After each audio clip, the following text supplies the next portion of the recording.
tere tulemast vaatama Siini nädalaraportit number 7 ja väljas on 27 kraadi. Ei ole plussi, on loomulikult miinust. Aga see meile Eestis meeldib, et ilmad on vahelduvad, seega saab erinevaid kogemusi. Täna räägime teile 3 teemast. Esiteseks räägime kogemusest, teisest räägime globaalsusest ja kolmandaks räägime digitaliseerimisest. Ja kõigest nüüd täpsemalt lähme asja sisse. Esimeseks teemaks on kogemus ja mulle alati meeldib, kui minnakse informatsioonist üle, ei jääda pidama ainult sellele, et ma lugesin, nägin, kuulsin ainult, vaid minnakse reaalselt asja sisse ja kogetakse asju päriselt. Täpsemalt räägib teile Reiko. Minu nädal VMT-s on läbi. Kas minust on saanud nüüd tehnoloog? Kindlasti mitte. Aga nagu meil Isiilis on kombeks, siis me tugineme faktidele, mitte arvamustele ja sellepärast saigi see eksperiment ette võetud, et tunda seda valu ja saada aru, mis probleemi me POM-tarkvaraga tegelikult lahendama läheme. Kui te olete saanud kliendi käest tellimuse ja sellega kaasneb ka eeldefineeritud POM, milles on 200 rida, mitte just väga ilusas ja korrapärases stiilis, siis meie POM-is on see lihtne. Märgite kõik ära, võtate kopisse ja impordite selle kõik sisse. Nüüd, kui imporditud andmed on sees, siis tekib kohe kindlasti küsimus, et mis edasi? Kuidas me käitume edasi, kui kliendipoolsed nimed on sees ja need on vaja nimetada ümber ja kogu POM on vaja korrapärastada. Aga sellest, head sõbrad, juba järgmisel korral. Suur tänu kõigile, kes mind sellel toetasid. Aitäh kõigile tehnoloogidele ja Martinile samuti, et olid mulle abiks ja andsid ja lasid mul päriselt seda tehnoloogitööd teha. Selle nädala jooksul sai ma kindlustunde, et me oleme õigel teel. Aga meil on veel pikk tee minna.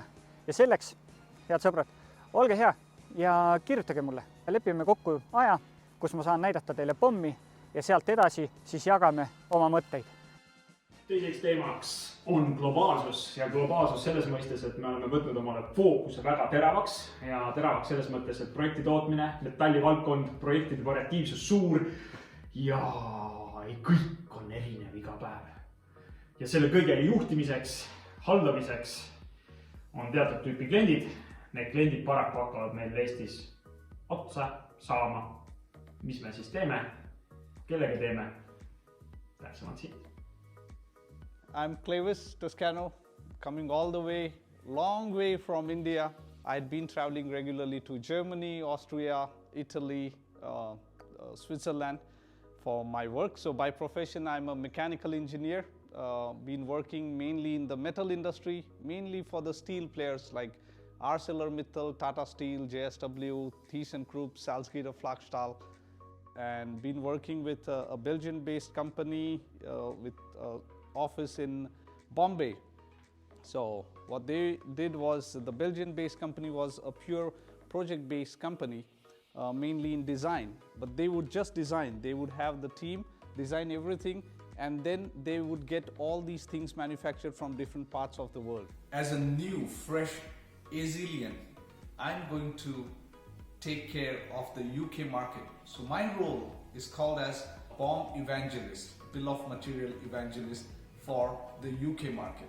So we have chosen UK as our go-to market, and my role will be to find out the prospective customers, potential customers, and to reach out to them and get them to have a demo of bill of material, BOM solution. Thank you very much. See you. Ja nüüd räägime digitaalsusest ja digitaalsusest selles mõistes, et miks üldse projekti tootmistes metallivaldkonnas tegeleda sihukese asjaga nagu digitaalsus. No kelle jaoks ei ole. Kas sellepärast, et see on popsõna või? No ütleme nii, et eks Eesti riigis antakse juhtnöörid ikkagi ülevalt poolt ette. Me ka napsasime selle sõna sealt ülevalt ära ja panime ta endale ka ikkagi prioriteetide. See eelmine aasta oli lõimumine või? Absoluutselt.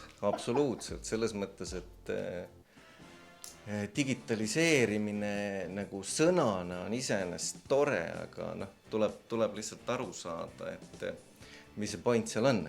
Point on selles, et ikkagi lõppkokkuvõttes aega võita.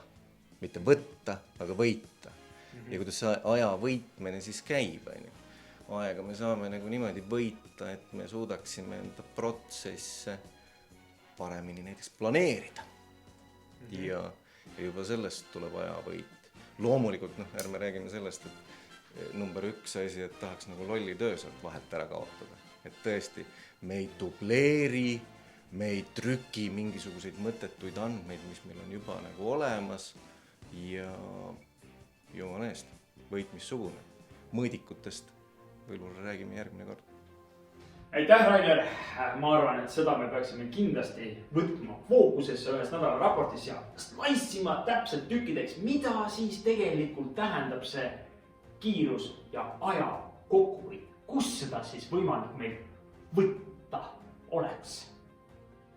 Ja sellega ongi meie sellekordne nädalaraport ka läbi. Aitäh, et vaatasid ja annab väikse tiiseri järgmiseks nädalaks, kui saale meeldib jooksmine. Ma tean, väline ilm seda ei toeta praegu. Siiski -27 ei ole jooksmiseks väga hea ilm, aga varsti on tulemas Viljandis 1. mai ja Viljandis 1. mai on alati jooksupäev. Ja kui sa tahad sellest rohkem teada, vaata järgmist nädala raportit, räägime sulle täpselt.